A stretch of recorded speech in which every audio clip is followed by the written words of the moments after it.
All right, everybody, here we go. We're done with World War II. Now it's on to the Cold War, so get ready, because here we go. All right, so we just wrapped up World War II. We're now on to the Cold War. So what exactly does that mean? Do we just go from one war to another? And the answer is kind of.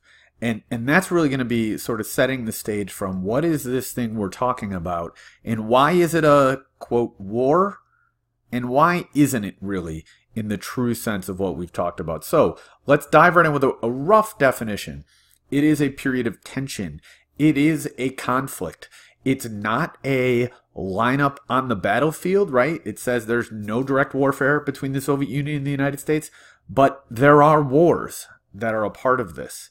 We're going to talk about the Korean War. We're going to talk about the war the Soviet invasion of Afghanistan. We're going to talk about the Vietnam War. All of these things play a part in the Cold War. But in terms of the tension between the Soviet Union and the United States, there is not direct fighting. It is competition in every way you can imagine. It is economic competition. It is a political competition, control of territory, control of the types of governments. It is scientific, the space race, a part of this as well, and influencing other countries. And in simple terms, you're going to hear and see a lot of East and West. East Germany, Western Europe, Eastern Europe. Understand, I've divided these out here. The left side is the West, the United States, Western Europe, capitalism. Those all go together. Word association of the Cold War, right? And on the right side, we've got communism.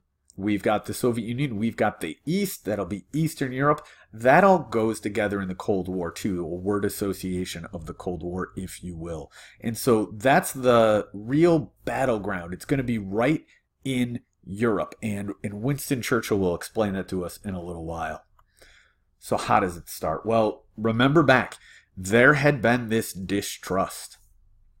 Really even dating back to World War I, but leading up to World War II and the invasion of Poland, the West doesn't trust Stalin. They never really did, but they really don't trust him once he signs the Nazi-Soviet non-aggression pact, once he agrees to that, once he starts taking Poland and some other Baltic territories as a part of that. So there's that. And then during the war, Stalin constantly distrusted the Allies. He felt like they weren't invading France. They weren't starting another front, in part to let him do all the hard work, kind of. And there is, some truth to this maybe, that unnecessary risks weren't taken at a certain point of the war, especially letting the Germans take Berlin and things like that. But that distrust carries on throughout the war. And we'll get into a reason why some of these things happen. And we'll talk a lot about Germany. It says in a minute, it'll be in a couple days, really, in class. Or in a future video, maybe if you're watching this online. But the West, United States, Britain, and France are the three primary countries that constitute the West, especially in these early years. They want elections, something we call self-determination. People should choose their own governments. But Stalin, he lays off, if you remember, toward the end of World War II, his promise to hold elections in parts of Eastern Europe, particularly Poland. And then we start to see friendly communist governments installed here as Stalin maintains his military presence after the war. These are all countries Soviet troops occupied. And we start to get friendly, sometimes even puppet governments put in place by Joseph Stalin and the Soviet Union. So during this time, the United States clearly doesn't want another actual fighting war. But the United States, for a few years of this Cold War, has the biggest weapon of all, the atomic bombs. And that's going to play a central role in this battle, really. And so the U.S. practices a policy of containment, sort of sending the message to the Soviets, okay, fine. Communism can stay where it is, but we're not going to let it spread. We are going to contain it where it is. And the idea here was a couple of things. One is this idea of the domino theory. This was an idea that if one nation fell to communism, the other nations around it fall. And that theory kind of makes sense, right? I mean, in general, when we saw the spread of communism throughout the world, as we look at it in class, yeah, neighboring countries usually become communist next. And we can talk about whether that's a geographic issue, whether that's a political issue, or why that happens. But that was the prevailing theory. So if we stop it from spreading, we contain it where it is. That is going to be our policy. And so the message to the Soviets kind of is, we're not going to invade you or attack you, but you need to stop where you're at. So how is the U.S. going to try to do this? There's a few different ways. There really are two examples of the containment policy in these early years, and this is going to be a list we're going to grow as we talk about the Cold War. First, and early on in these post-World War II years, is the Truman Doctrine. Harry Truman basically announces a plan to directly give aid to Greece and Turkey in 1946, 1947. There are communist guerrilla groups that are threatening to overthrow the governments there, that are threatening to communist troops threatening to take power and control of those governments, supported by the Soviet Union.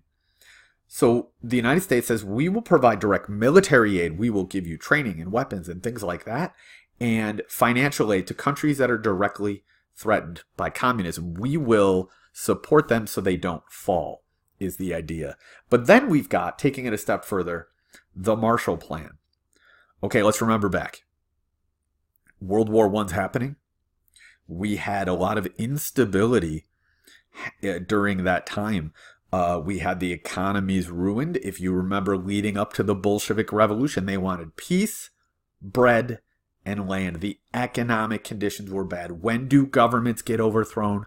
When people feel like they should be able, an overthrow of government is the best option for them, right? That they should be able to have a better life, that the government's not providing it, in that they have nothing to lose by supporting a revolution. That's when uprisings happen and are most successful, is usually under those circumstances. So the idea is the United States does not want Western Europe to fall to communism, or to be threatened by communism, or to have communist ideas appeal to them. So the United States is going to provide $13 billion in aid in these early years, and over the years it's even more than this. But early on, that we will help rebuild these countries' economies. And the idea is, if your economy is rebuilt, you're not going to turn toward communism, and you're going to see the United States as a friend, as someone who's trying to help you rebuild, and it's going to build that alliance. And this, early on, this offer is to everybody in Europe. But the Soviet Union very quickly forbids the nations under their control, and these are called satellite nations, those that are in their sphere.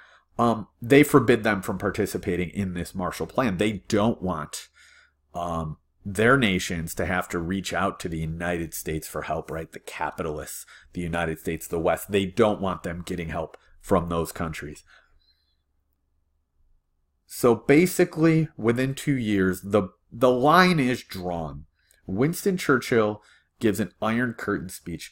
He says that an Iron Curtain has descended on the continent. And you have two sides here, right? There's an imaginary dividing line, but if you look at a map, the line is there. You could draw a line.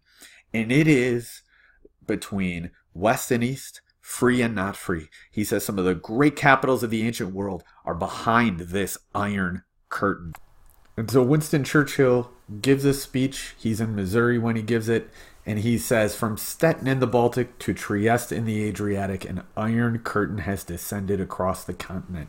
And he talks about all of these cities that are now behind the Soviet sphere. And those are those satellite nations that I talked about earlier. And he says that all are subject in one form or another, not only to Soviet influence, but to a very high and in many cases increasing measure of control from Moscow. What he's saying here now is that these nations, while seemingly even being independent, are not. They are controlled by the Soviet Union. And we're going to see this ratchet up as we go through the 1940s, that this control increases, that the Soviets try to increase their sphere, and Eastern Europe becomes the battlefield, so to speak, for these early parts of the Cold War. So that's really it for this part of our intro to the Cold War. We're going to expand beyond this. We're going to talk very specifically about Germany, but also the rest of the Eastern Bloc and how the Cold War, especially these early years of the Cold War, play out in those places.